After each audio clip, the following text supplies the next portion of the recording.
ጤና ይስጥልኝ እንደምናመሻችሁ የተከበራችሁ ተመልካቾቻችን 2 ሰዓት ሆኗል። ከኢትዮጵያ ቴሌቪዥን ምዕራፍ 3 የኢቲቪ 57 ዜናዎችን ይዘን ቀርበናል። አበይት ርዕሶቹን አስቀድማለሁ። ኢትዮጵያ በዲጂታል ኢኮኖሚ ግንባታ ውስጥ ብሔራዊ ዲጂታል መታወቂያን ለሁሉም ዜጎች ተደራሽ ለማድረግ ትኩረት ሰጥታ እየሰራች ትገኛለች።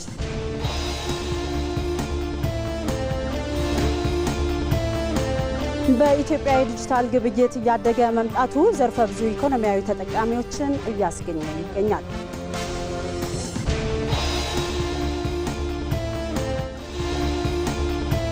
የቀይ ባህር አፋር ሕዝብ በኤርትራ መንግስት የዘር ማጥፋትና የመብት ጥሰት እየተፈጸመበት ነው ሲል የቀይ ባህር ዴሞክራሲያዊ ድርጅት ገለጸ።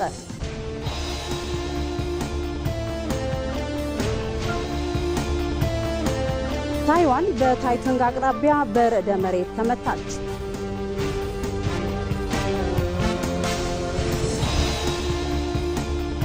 በስፖርት መረጃችን በ35ኛው የአፍሪካ ዋንጫ የመጀመሪያ ዙር የምድብ ጨዋታዎች ዛሬ ሲቀጥሉ ቡርኪና ፋሶና አልጄሪያ ውድድራቸውን በአሸናፊነት ጀምረዋል። አልጄሪያም ሱዳንን 3-0 አሸንፋለች። ከስፖርት መረጃ ይዘናል።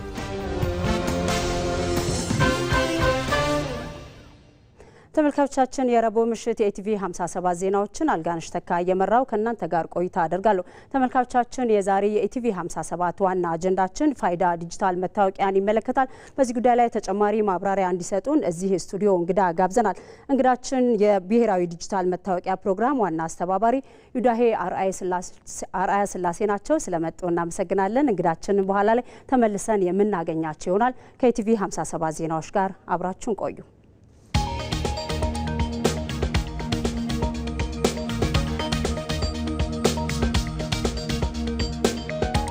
የዲጂታል 2030 የአክሰስ ኦፖርቹኒቲ እና ትረስት ተደምረው አንደኛ ስራን መፍጠር አለባቸው። ለዜጎች በርከት ያለ የስራ እድል መፍጠር አለባቸው። ሁለተኛ ለሀገር እድገት ማረጋገጥ አለባቸው። ማደግ አለበት። ስራና እድገት ብቻውን ግን በቂ አይደለም። ሉዓላዊነት የምንለው ነገር ደግሞ የሚያረጋግጥ መሆን አለበት።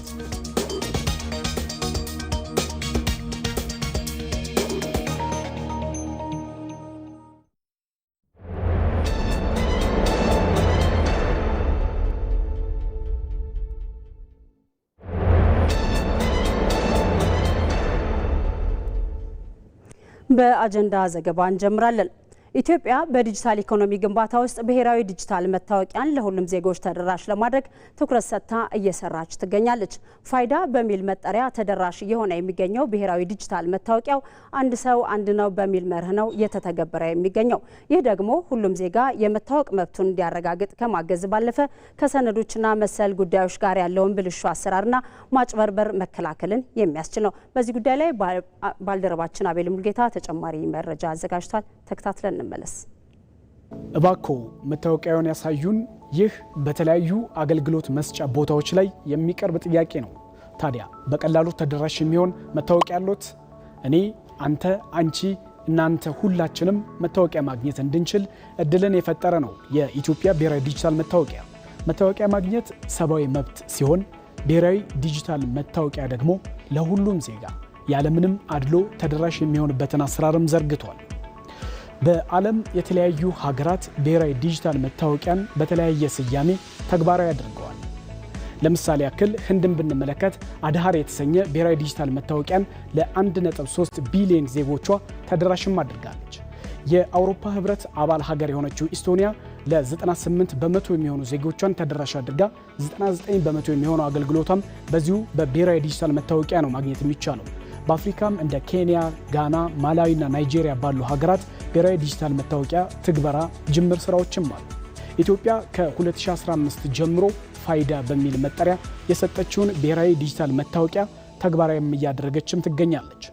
የፋይዳ ቁጥር የምንለው የዲጂታል መታወቂያ ሲሆን ቴክኖሎጂን በመጠቀም የነዋሪዎችን የተመጠነ የባዮሜትሪክ እንደ ጣት አሻራ ያሉ መረጃዎችንና ዴሞግራፊክ፣ ጾታና እድሜ እንዲሁም መኖሪያ አድራሻን መረጃዎች የሚሰበሰብበትም ስርዓት ነው። የፋይዳ ዲጂታል መታወቂያ ምዝገባና ቁጥር አሰጣጥም ወጥ በሆነ መልኩ በሀገር አቀፍ ደረጃም ይሰጣል። የፋይዳ ቁጥር ብሔራዊ መታወቂያ ፕሮግራም የተቀመጠውን ቅድመ ሁኔታ ለሚያሟሉ ነዋሪዎች የሚሰጥ ባለ 12 አሃዝ መለያ ቁጥርም ነው።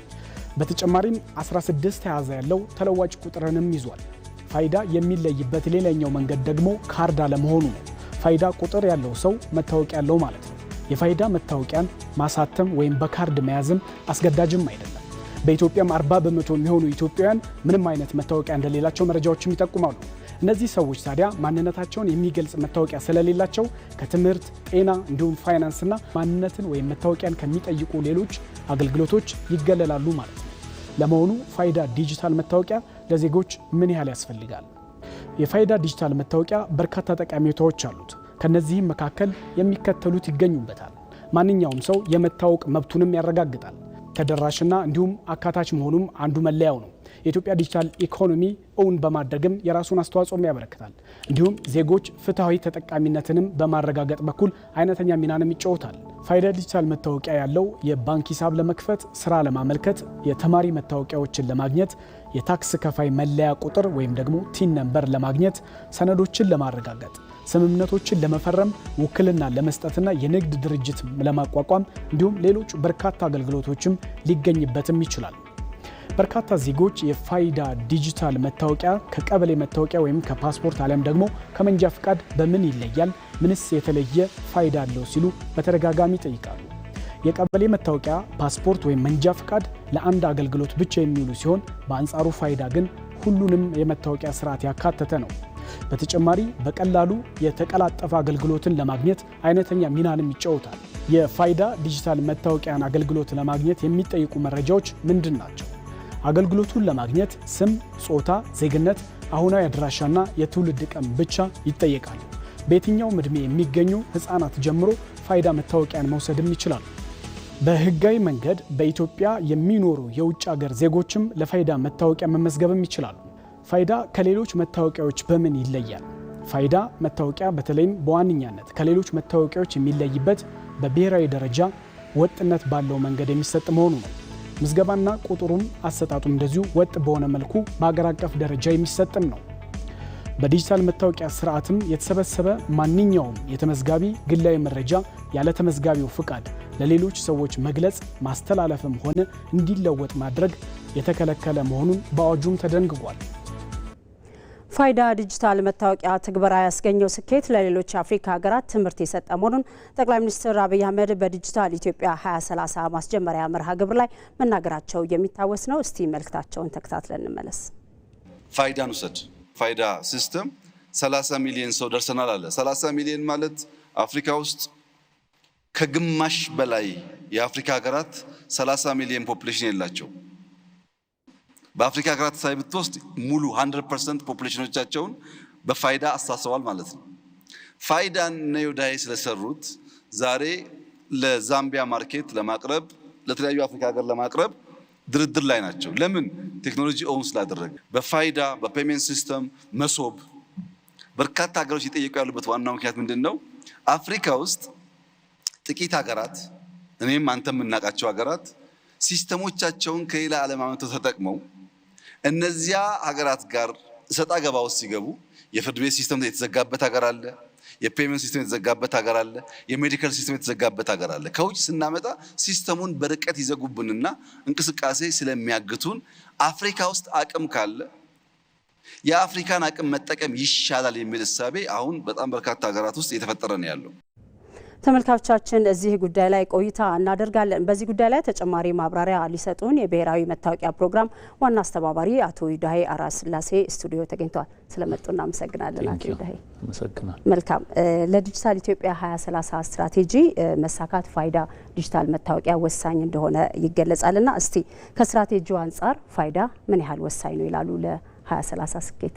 ኦኬ የዲጂታል 2025 እንግዲህ በተሳካ ሁኔታ የ5 ዓመት ስትራቴጂያችንን አጠናቀን 2030ን አብስረናል። ያው በሶስት ፒላሮች እንዳሉት ክቡር ጠቅላይ ሚኒስትሩም ገልጸዋል። ኦፖርቹኒቲ፣ አክሰስ እና ትረስት ብለዋል። ኦፖርቹኒቲ ምን ማለት ነው? የዲጂታል 2033 እንግዲህ ምሰሶዎች አንደኛው ኦፖርቹኒቲ ሲባል እድሎች ማለት ነው፣ ወይም አካታችነት ከኢንክሉዥን አንጻር ነው። ከ120 ሚሊዮን ሰው ግብር ከፋዩ ከ3 እስከ 5 ሚሊዮን ባለው ውስጥ ነው ያለው። ቲን ነምበር ያለው ሰው እንኳን ብንቆጥር፣ ባንክ አካውንት ያለው ሰው ከ2 ሰው አንድ ሰው ባንክ አካውንት የለውም። ብድር መበደር መቻል ላይታሰብ ይችላል ለብዙ ሰው።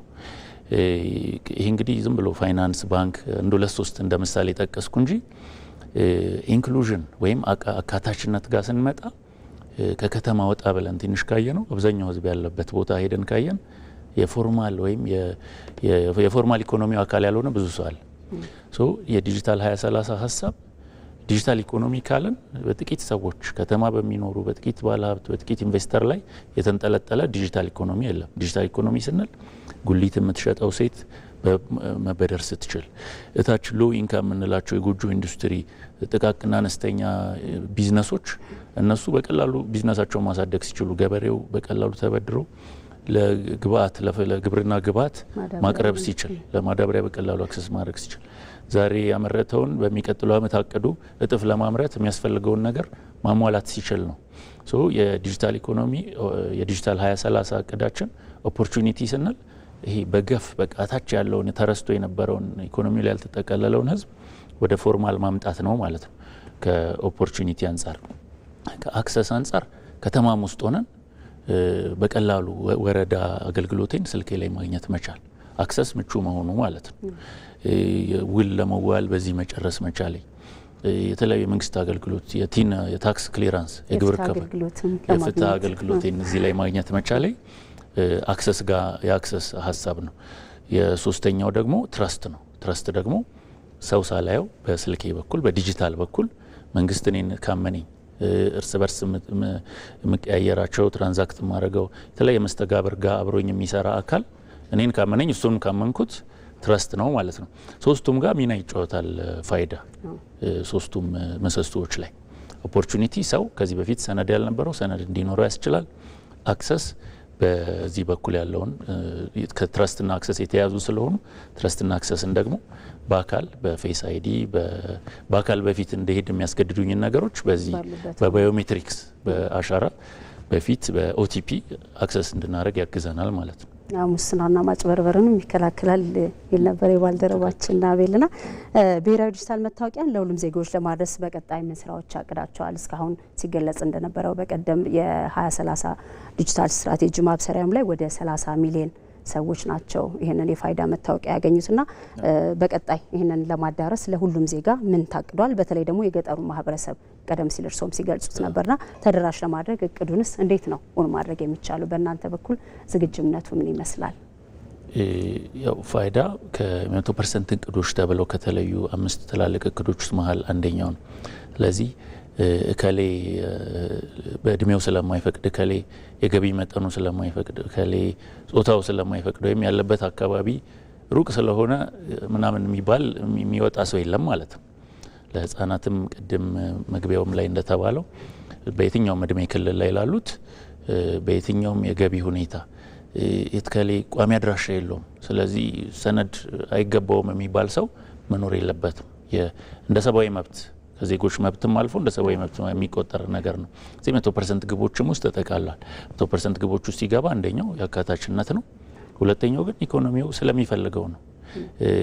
አንድ ኢኮኖሚ ማህበረሰብ እያልን አንድ ቦታ በአንድ አይነት ማንነት ወይም ይሄ የደንበኛ ወቅ መረጃ ሌላ ቦታ በሌላ መንቀሳቀስ አንችልም። አንድ ኢኮኖሚ ማህበረሰብ ካለን ደንበኛ ከሌም ጋር በሄድ ከሌም ጋር አንድ መሆኔ መታወቅ መቻል አለበት። አለበለዚያ እነሱም አያምኑኝም እኔም አላምናቸውም። ይሄ ትረስት ቀስ እያለ የጠፋ ይሄዳል። ስለዚህ የ100% እቅዶች ውስጥ አለ። ከተማ ውስጥ የሚሰራበት ስትራቴጂ እና ገጠር ውስጥ ወይም በጣም ይሄ ከኔትወርክ ከመንገድ ከምን የራቀው ህዝብ ጋር አርሶ አደሩ ጋር አርብቶ አደሩ ጋር ስንሄድ በተለያየ ስትራቴጂ ነው መስራት ያለብን። ከተማ ውስጥ ለምሳሌ የከተማ አገልግሎቶች ጋር ነው መያያዝ ያለበት። ሙኒሲፓል ሰርቪሶች ጋር አሁን የመሶብ አገልግሎቶች ጋር ተያይዟል። መንጃ ፍቃድ ለማደስ ሊጠይቁሽ ይችላሉ። የመሬት ካርታ ጋር ትጠይቅ ያለሽ የመንጃ ፍቃድ፣ የገቢዎች፣ የታክስ ክሊራንስ፣ ንግድ ፍቃድ ከእንደዛ ከባንኮች ከምኖች። ገጠር ጋር ስንሄድ መጀመሪያ ያው ከክልል ታርጌት ወስዷል እያንዳንዱ ክልል። ከዛ በርዕሰ መስተዳደር ደግሞ ወደታች ወደ ዞኖች ይወርዳል። ዞኑ ላይ ያለው ሰው በዲሞግራፊክ በስታቲስቲክስ ስለሚታወቅ የዞኑን 100% ማድረስ አለበት። ወረዳም እንደዛው ቀበሌውም እንደዛው። ቀበሌው ጋር ሲሄድ እንግዲህ እንደ አካባቢው ባህሪ የአርብቶ አደር አካባቢ ከሆነ አርብቶ አደር የተለያዩ አገልግሎቶች ከመንግስት የሚያገኛቸው አሉ፣ ከቀበሌው የሚፈልጋቸው አገልግሎቶች አሉ፣ የሶሻል ፕሮግራሞች አሉ። የተለያየ ከወቅታዊ ለምሳሌ የድርቅ ችግር ያለበት አካባቢ፣ የዝናብ እጥረት ያለበት አካባቢ ከሆነ ከዝናብ እጥረት ጋር ተያይዞ የሚሰጡ አገልግሎቶች አሉ። ከነሱ ጋር እያይዘው ነው ማለት ነው ለአርብቶ አደሩ ማድረስ ያለባቸው። አርሶ አደር ጋር ስንሄድ ቅድም ማዳበሪያም ብለሽኛል፣ የግብርና ግብዓቶች ለምርጥ ዘር ለመሳሰሉት ከነሱ ጋር ተያይዞ እንግዲህ አሁን የዘመቻ ስራ ላይ ስላለን እንጂ ለዜጎች ይሄን ካላመጣ ይሄንን ቅድመ ሁኔታ ለማድረግ አይደለም። ምክንያቱም ነገ ለአርሶ አደሩም ይጠቅመዋል። ብድር በቀላሉ መውሰድ ይችላል። ፋይናንሻል ኢንክሉዥን ማግኘት ይችላል። ልጆቹን ለማስተማር ጤና ኢንሹራንስ ልጆቹ ቢታመሙበት ማሳከም ይችላል። ስለዚህ እሱን ይሄ የታመነ አገልግሎት እንዲያገኝና እነዚህ ደግሞ ለአርሶ አደሩ አገልግሎት የሚያቀርቡት አምናው አገልግሎት እንዲሰጡት ሁለቱን የሚያናብብ ሁለቱን አንድ ገጽ ላይ እንዲሆኑ የሚያደርግ ነውና እንደየ አካባቢው እንደ አኗኗር ሁኔታ እንደ አሰፋፈር ሁኔታ የተለያየ አይነት ስትራቴጂ ተይዟል። ግን ይሄ 100% እቅድ ታች ድረስ ነው፣ ቀበሌው ድረስ ነው የሚወርደው። መልካም። የብሔራዊ ዲጂታል መታወቂያ ፕሮግራም ዋና አስተባባሪ አቶ ይዳሄ አርአያ ስላሴ ስቱዲዮ መጥተው ለሰጡ ማብራሪያ አመሰግናለሁ። መልካም ምሽት።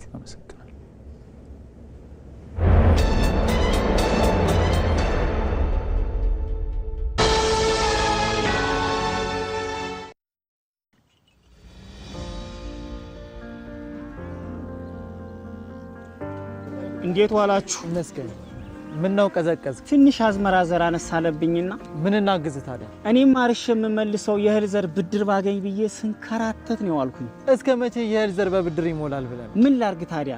ምን መላ ይገኛል? መላውንማ ልንገርህ። እኔው ራሴ ማዳበሪያን ሰው ይመላስ አፈላልግ የኢትዮጵያ ንግድ ባንክ ለአርሶ አደሩም ለአርብቶ አደሩም እፎይታ የሚሰጥ ብድር ማዘጋጀቱን አልሰማም መሰል። ይኸውልህ ለሰብል ምርት ብትል፣ ለመጋዘን፣ ለግብርና መሳሪያ፣ ለማዳበሪያ፣ ለወተት ተዋጽኦ ብትል፣ ለእንስሳት እርባታ የሚሆን አመቺ ብድር አመቻችቷል። ግን እንደው ለኔ የሚያበድሩኝ ይመስላል? አዎ ስልህ ለብቻም ሆነ ከሌሎች አርሶ አደሮች ጋር ቢሆን አንድ ላይ ሆናችሁ መበደር ትችላላችሁ። ታዲያ ምን ማድረግ ነው የሚጠበቅብኝ? እዚህ አቅራቢያ የሚገኝ የኢትዮጵያ ንግድ ባንክ ቅርንጫፍ ጎራ ብለህ ባለሙያ አማክረህ ከ25% ጀምሮ ቆጥበህ የአሻን የግብርና ብድር መበደርና ልማትን ማቀላጠፍ ነው። ሀገር የሚመግበው ባለሙያ ለዓመታት ሲያገለግል የቆየው የኢትዮጵያ ንግድ ባንክ የግብርና ስራ እንዲቀላጠፍ አስፈላጊ የሆነ ብድር አመቻችቷል። ከ5% ጀምሮ ቆጥበው የግብርና ስራውን ያቀላጥፉ። የኢትዮጵያ ንግድ ባንክ ሁሌም የሚተማመኑበት ባንክ።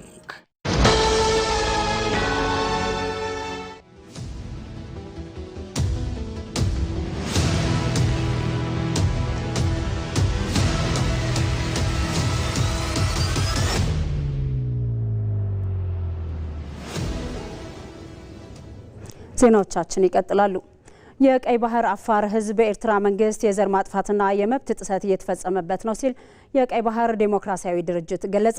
ድርጅቱ ዛሬ ለጋዜጠኞች በሰጠው መግለጫ የኤርትራ መንግስት የመጨረሻ ግቡ የቀይ ባህር አፋሮችን ከቀይ ባህር ዳርቻ ማፈናቀል መሆኑን ገልጿል። ባየሙላት ዝርዝር አለው።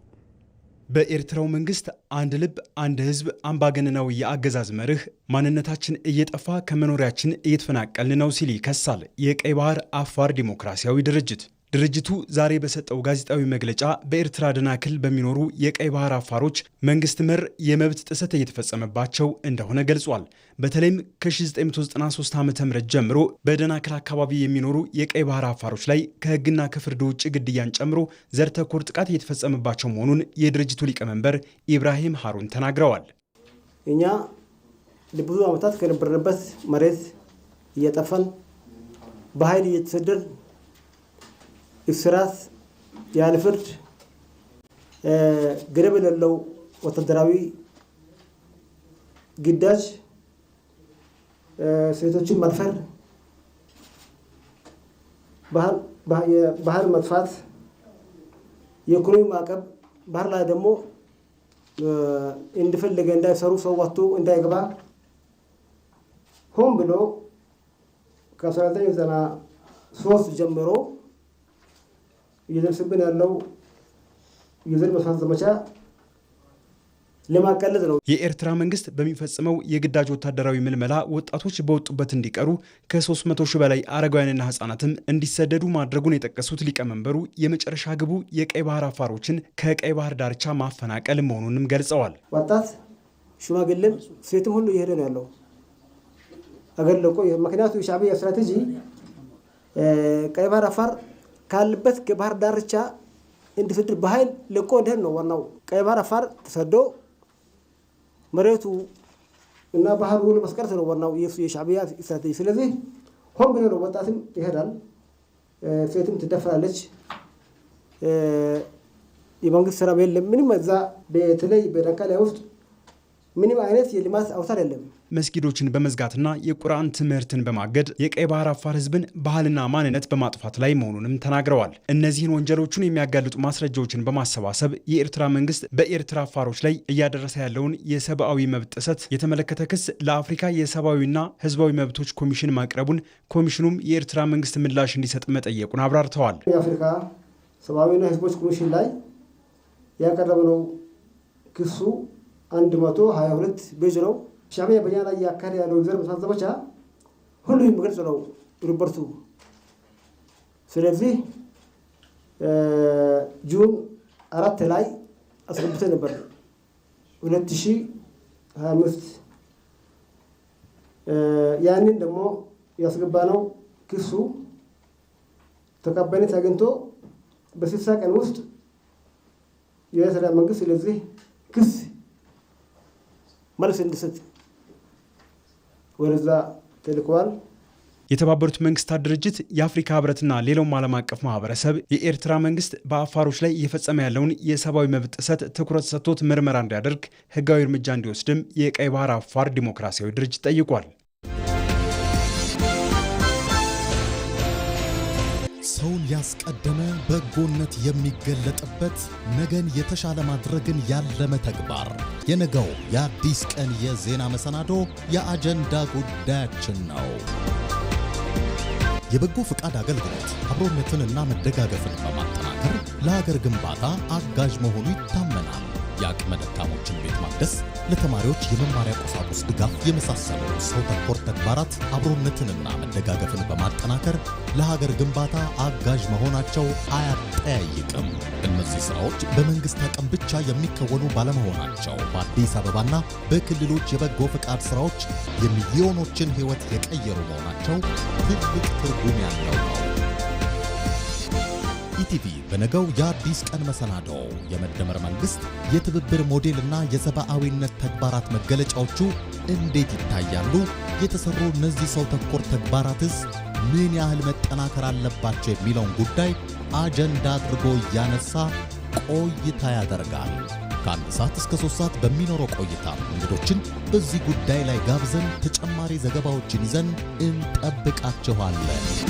አዲስ ቀን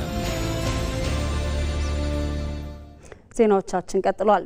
ኢትዮጵያ የባህር በር የህልውና መሰረት ነው ብላ ብሔራዊ ጥቅሟን ለማስጠበቅ በመልክዓ ምድር በታሪክና በህግ ቅቡልነት ያለውን ጥያቄ ለዓለም አቅርባለች። ዓለም አቀፉ ማህበረሰብና የሀገራት መሪዎችም ለዚህ የኢትዮጵያ ጥያቄ ድጋፍ በመስጠት ላይ ይገኛሉ። በዚህ ጉዳይ ላይ ባልደረባችን ሂሩት ምባለ ተከታዩን ዘገባ አዘጋጅታለች። እንከታተል። የኢትዮጵያ የገናናነት ዘመን ሲነሳ ቀይ ባህርም አብሮ ይነሳል።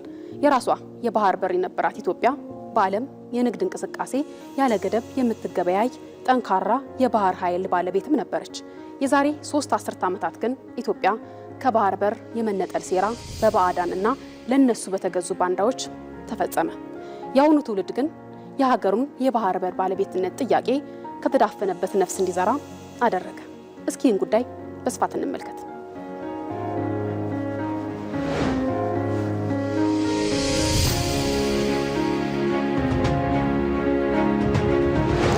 ኢትዮጵያ የብዙ ዘመናት ስልጣኔ ባለቤት ለአፍሪካ የነጻነት ቀንዲል ብትሆንም የውስጥ ሽኩቻና ያልሰለጠኑ የፖለቲካ አካሄዶች ጉዞዋን ለዘመናት የቁልቁለትና የኋሊት አድርጎባት ቆይቷል። ታዲያ አሁን ላይ የኋሊት የሚጎትታትን አራንቋዎች መሻገር የአንድነት ድሎችን አንግባ እየተራመደች ትገኛለች። የባህር በር ደግሞ የህልውና መሰረት ነው ብላ በመልክዓ ምድር በታሪክና በህግ ቅብልነት ያለው ጥያቄ ለዓለም አቅርባለች። ሚሊዮን % እርግጠኛ ነኝ ኢትዮጵያ ተዘግታ አትኖርም። ማንም ፈለገም አልፈለገም ቀይ ባህርን ኢትዮጵያ ለማጣት 30 ዓመት ከዚያ በላይ የወሰደ ትግል ነበር። ታውቃላችሁ፣ በ30 ዓመት ትግል ውስጥ በብዙዎች ርብርብ ነው ኢትዮጵያ ያጣችው። ሌላ 30 ዓመት ያስፈልጋታል ብዬ ግን አላስብም። የትውልዱ ጥያቄ የሆነው የባህር በር ብሔራዊ ጥቅም የማስከበር ጉዳይ ነው። ህዝቦቿ ከዘመናት የድህነት ቀንበር ለመላቀቅ ታላላቅ የልማት ራዕዮችን ይዛ እየተጋች ላለች ኢትዮጵያ የባህር በር አስፈላጊነት በቃላት ከሚገለጸው በላይ ነው።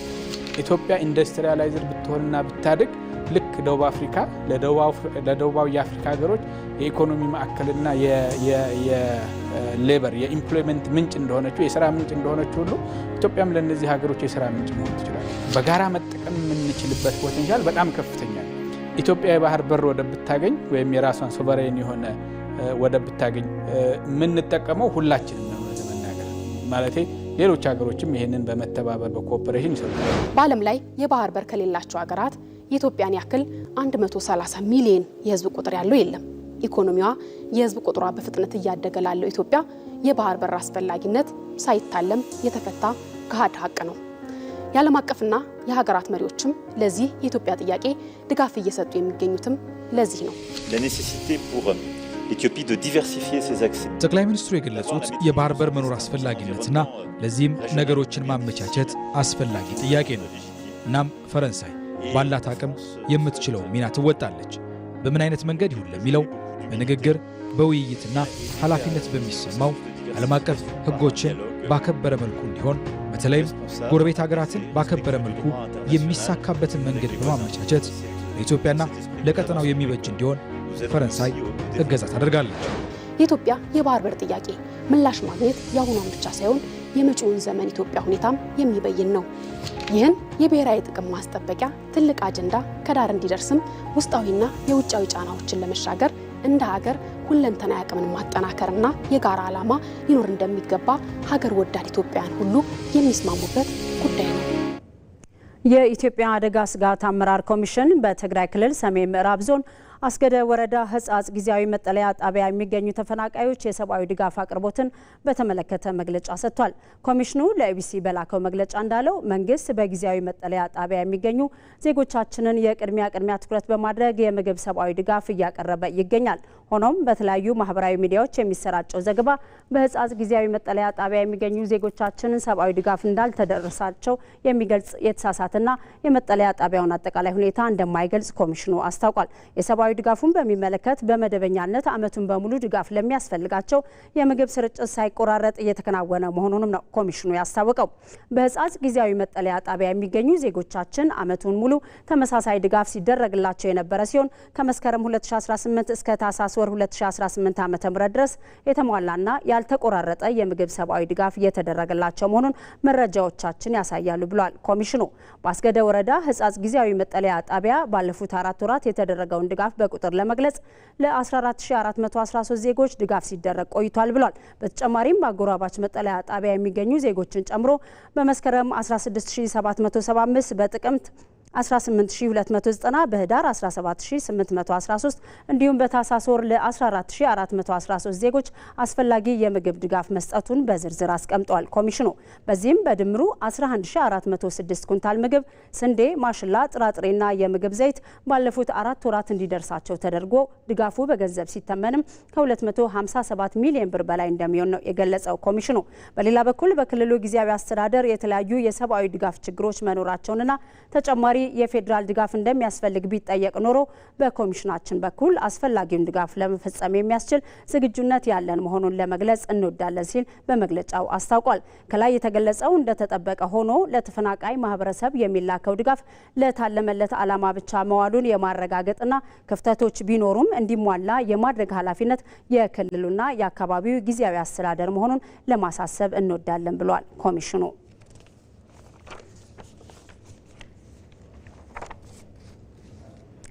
በኢትዮጵያ ዓለም አቀፍ ደረጃዎችን የሚያሟሉ ምርትና አገልግሎቶች እየተመረቱና እየተሸጡ ቢሆንም አሁንም ማህበረሰቡ በራሱ ምርት የመጠቀም ባህሉ አልዳበረም። የራስን አቅም አለማወቅና የመፈተሽ ፍላጎት አለመኖር የዳበረው ዓለም ያመረተውን የጥራት መለኪያ አድርጎ የመውሰድ ዝንባሌን በትውልዱ ፈጥሯል ይላሉ የማህበረሰብ ሳይንስ ባለሙያዎች። አስማረ ብርሃኑ ዝርዝር አለው። ዓለም አሁን ላይ በአብዛኛው ወደ ዲጂታል የግብይት ዘዴ እየገባች ነው።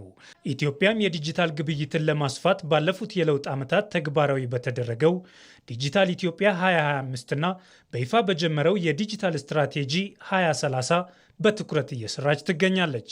በኢትዮ ቴሌኮም በኩል አገልግሎት እየሰጠ የሚገኘው የዘመን ገበያ የዲጂታል መገበያያ መተግበሪያም በዘርፉ ተስፋ ሰጪ ለውጦች እየመጡ ለመሆናቸው አንዱ ማሳያ ነው። በዋናነት የኢትዮጵያን ንግድ ማዘመን ኢትዮጵያውያን ዲጂታል ፋይናንሻል ሰርቪስን ስናመጣ ቴሌብርን ስናመጣ የፋይናንስ አካታችነትን ለማሳደግ እንዳልነው አሁን ደግሞ ንግዱን ማሳለጥ ዘመናዊ ማድረግ አንዳንድ ነገሮች ልክ እንደና አማዞን እንደና አሊኤክስፕረስ ደንበኞች ካሉበት ቦታ ሆኖ በሚፈልጉትን ፕሮዳክቶች አይተው እንደሚያዙት ቤታቸው እንደሚመጣላቸው ያንን ኦን ማድረግና የኢትዮጵያን ንግድ መለወጥ ማዘመን ማሳደግ የሚለውን አንግበን የጀመርንበት ሂደት አለ ማለት ነው።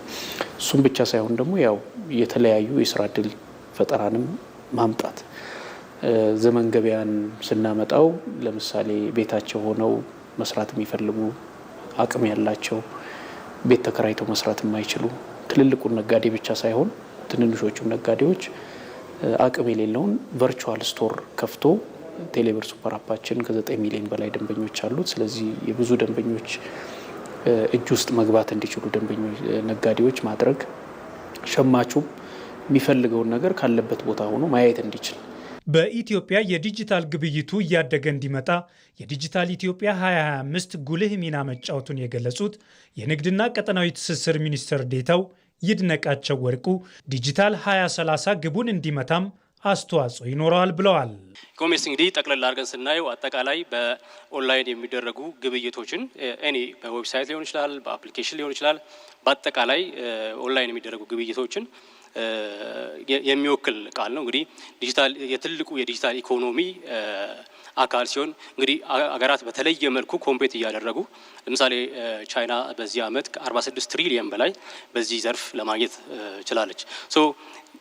እኛ ኢኮሜርስን ስናየው ኢኮሜርስ የዲጂታል 2025 ውጤት ብቻ ሳይሆን ዲጂታል 2030ን ወደ ኢኔብል የሚያደርግ ወደ ተሻለ አፈጻጸም የሚያመጣ ምክንያቱም ንግድ አጠቃላይ ማህበረሰቡን የሚነካ ነገር ስለሆነ በኢኮሜርስ ህዝቡን አጠቃላይ ወደ ዲጂታላይዜሽን አመጣ ነው ማለት ዲጂታል ኢትዮጵያ ተሳለጠ ወይም ዳር ደረሰ ለማለት ትልቅ መንደርደሪያ የሚሆነው። የዲጂታል ግብይት እያደገ መምጣቱ ዘርፈ ብዙ ኢኮኖሚያዊ ጠቀሜታዎችን እያስገኘ ሲሆን የተረጋጋ ገበያን በመፍጠር ረገድም ሚናው የጎላ እንደሚሆን ይታመናል። የፔመንት ሲስተሙ አሁን ያለው ቅድም የተነገረው ከካሽ ኢትዮጵያ ባለፉት 5 ዓመታት በአብዛኛው ካሽ ላይ ተንተራሰ የንግድ ስርዓታችን ወደ ዲጂታል ተቀይሯል። ይሄ ልክ እንደ ተራ ዜና እንደ ተራ ንግግር የሚታይ ጉዳይ አይደለም። ምክንያቱም ኢትዮጵያ በየአመቱ ካሽ ለማሳተም በ100 ሚሊዮን ዶላር ታወጣለች። ምክንያቱም የኛ ካሽ ከታተመ በኋላ የአያያዝ ስርዓታችን ችግር ስላለበት እንደምታውቁት ቶሎ ያ ገንዘብ አውት ኦፍ ኦርደር ይሆናል። ዘመን ገበያን እንደ ኤግዛምፕል ብንወስድ በየአመቱ በሚመጡ በዓላት ከዚህ ቀደም የነበረው የበግ ዋጋ ወይ ሽንኩርት ዋጋ ወይም የሆነ ኮሞዲቲ ላይ በንግድ ስርዓቱ መሀል ላይ ባሉ ሰዎች ይፈጠር የነበረውን አነሰሰሪ የዋጋ ውድነት በከፍተኛ ደረጃ ቀንሷል። ፈላጊና ሻጭ በቀጥታ ያገናኛል። የዲጂታል ግብይቱ በኢትዮጵያ ይበልጥ እያደገ እንዲመጣ አስፈላጊ መሰረተ ልማቶችን ማሟላት ላይ በትኩረት እንደሚሰራም ተገልጿል። የኢትዮጵያ አየር ኃይል 90 ዓመት የምስረታ ቀን አጠቃላይ እንቅስቃሴን የሚያሳይ ድረገጽ ይፋ ሆኗል። የኢትዮጵያ አየር ኃይል 90 ዓመት የምስረታ ቀን የዝግጅት በዓሉን በኢቲኤ 9years.com ድረገጽ አማካኝነት አጠቃላይ መረጃ ማግኘት እንደሚቻልም ነው ተቋሙ ያስታወቀው። የምስረታ ቀን በዓሉ ላይ ህብረተሰቡ እንዲሳተፍም የኢትዮጵያ አየር ኃይል ባወጣው መግለጫ ገልጿል። የኢትዮጵያ አየር ኃይል 90 ዓመት የምስረታ ቀን በዓልን አስመልክቶ ባወጣው መግለጫ ጀግናው የኢትዮጵያ አየር ኃይል 90 ዓመታትን ባስቆጠረው የምስረታ ታሪኩ በየዘመናቱ ሁሉ የሀገርን ሉዓላዊ ሉዓላዊነት በመጠበቅ አኩሪ ታሪክ ያለው ስመገናና ተቋም መሆኑንም ነው የገለጸው። አየር ኃይላችን የኢትዮጵያን የአየር ክልል በጀግንነት ከመጠበቅ ባሻገር በዓለም አቀፍ የሰላም ማስከበር ተልዕኮች በመሰማራትም የኢትዮጵያን ሰንደቅ ዓላማ ከፍ አድርጎ አውለብልቧል ሲል የኢፌዴሪ አየር ኃይል በመግለጫው አስታውቋል። 90 ዓመት የአየር ኃይል የምስረታ ቀን በዓል የኢትዮጵያ አየር ኃይል የነጻነትና የአንድነት ምልክት በሚል ዋና መሪ ቃል ከጥር 15 እስከ ጥር 19 ቀን 2018 ዓ.ም ድረስ በተለያዩ መርሃ ግብሮች በድምቀት እንደሚያከብሩ ነው የገለጸው። በእነዚህ ቀናቶች የመጀመሪያው በአይነቱ ለየት ያለና ለሁለተኛ ጊዜ በኢትዮጵያ አየር ኃይል አዘጋጅነት የአንበሶች ሰማይ ኢትዮጵያ በሚል መሪ ቃል የኢትዮጵያ አየር ኃይል፣ የተባበሩት አረብ ኤሚሬቶች አየር ኃይል፣ የሩሲያ አየር ኃይል ትርኢት ቡድን፣ የሞሮኮ አየር ኃይልና የቼክ ሪፐብሊክ አየር ኃይል በጋራ የጥቁር አንበሳ የአየር ትርኢት 2026 በድምቀት የሚካሄድ እንደሚሆንም ነው የተገለጸው። በሌላ በኩል ከ38 በላይ የአፍሪካ ሀገራት የአየር ኃይል አዛዦች የሚሳተፉበትና የጋራ ስራዎቻችንን አጠናክረን የተረጋጋ ዓለም እንገንባ በሚል መሪ ሀሳብ ለሶስተኛ ጊዜ በኢትዮጵያ አየር ኃይል አዘጋጅነት ፊውቸር አፍሪካ አየር ኃይሎች ፎረም ታላላቅ የአቪዬሽን ባለሙያዎች በተገኙበት የሚካሄድ ይሆናል። ይህም ኢትዮጵያ ከአቪዬሽን ቴክኖሎጂ ጋር ያላትን ቅርብ ትስስር በተግባር የሚያረጋግጥ እንደሚሆን የኢትዮጵያ አየር ኃይል በመግለጫው አስታውቋል። ወደ ውጭ ዜና ስንሻገር ታይዋን በታይቱንግ አቅራቢያ በርዕደ መሬት ተመታች።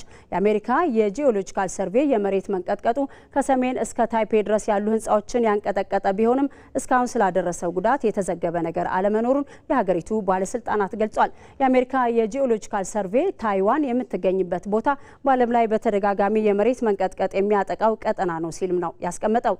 ደቡብ ምስራቃዊ ታይዋንን የመታው ይህ ርዕደ መሬት በታይቱንግ ግዛት በ10 ኪሎ ሜትር ጥልቀት ላይ የደረሰ መሆኑን ጂኦሎጂካል ሰርቬው አስታውቋል። ቀደም ሲል የታይዋን ማዕከላዊ የአየር ሁኔታ አስተዳደር የርዕደ መሬት መጠኑን 6.1 ገምቶ ነበረ። እንደ ሀገሪቱ ብሔራዊ የእሳት አደጋ ኤጀንሲ መረጃ ከሆነ በደሴቲቱ የትራንስፖርት አውታሮች ላይ እስካሁን ምንም አይነት ጉዳት አልደረሰም። በርዕደ መሬቱ አንዳንድ ህንፃዎች ቢናወጡም የከፋ ጉዳት አለመድረሱን ዘገባው ያሳያል። የሀገር ውስጥ የቴሌቪዥን ጣቢያዎችም ከሱፐር ማርኬት መደርደሪያ ላይ የተለያዩ ምርቶች ወድቀው ሲሰባበሩ አሳይቷል። ዘገባው የቲአርቲ ወርልድ ነው። በስፖርት ዘገባችን በ35ኛው የአፍሪካ ዋንጫ የመጀመሪያ ዙር የምድብ ጨዋታዎች ዛሬም መካሄዳቸውን ሲቀጥሉ ቡርኪና ፋሶና አልጄሪያ ውድድራቸውን በአሸናፊነት ጀምረዋል። በምድብ 5 ቀን ላይ በተደረገው ጨዋታ ቡርኪና ፋሶ ኢኳቶሪያል ጊኒን 2-1 አሸንፋለች። ማርቪን ኢኳቶሪያል ጊኒን 85ኛው ደቂቃ ላይ ቀዳሚ ቢያደርግም ሚኖንጎና ታቦስባ በጭማሪ ደቂቃዎች ያስቆጠሯቸው ግቦች ቡርኪና ፋሶን አሸናፊ አድርገዋል። ከደቂቃዎች በፊት በተጠናቀቀው ጨዋታ አልጄሪያ ሱዳንን 3-0 አሸንፋለች። በተመሳሳይ የአፍሪካ ዋንጫ የመጨረሻው ምድብ 6 ጨዋታዎች ምሽት የሚካሄዱ ይሆናል። በምድብ 6 የወቅቱ የውድድሩ አሸናፊ ኮትዲቫር ከሞዛምቢክ ከደቂቃዎች በኋላ ምሽት 2 ሰዓት ተኩል ላይ የምትጫወት ይሆናል። የኮትዲቫር ብሔራዊ ቡድን የመጨረሻውን የመድረክ ዋንጫ ለሶስተኛ ጊዜ ማሸነፉም ይታወሳል። ቡድኑ ክብሩን ለማስጠበቅ የምድቡን የመጀመሪያ ጨዋታ በአሸናፊነት ለማጠናቀቅ ወደ ሜዳ የሚገባ ይሆናል። በምድቡ ሌላ ተጠባቂ ጨዋታ ካሜሮን ከጋቦን ምሽት 5 ሰዓት ላይ ይገናኛሉ። አንድሬ ኦናናና ቪንሰንት አቡበከርን ከስብስቡ ውጭ ያደረገው የካሜሮን ብሔራዊ ቡድን ከ2017 በኋላ ሻምፒዮን ለመሆን ጠንካራውን ጋቦንን በመግጠም ውድድሩን የሚጀምር ይሆናል። ተመልካቾቻችን ከኢትዮጵያ ቴሌቪዥን በ3 ምዕራፍ ወደ እናንተ ሲደርስ የነበረው የረቡዕ ምሽት የኢቲቪ 57 ዜናችን በዚህ መልኩ ተጠናቋል። አልጋርሽ ተካ ዜናዎችን ወደ እናንተ እያደረስኩ አብሬያችሁ ቆይቻለሁ። ስለተከታተላችሁን እናመሰግናለን።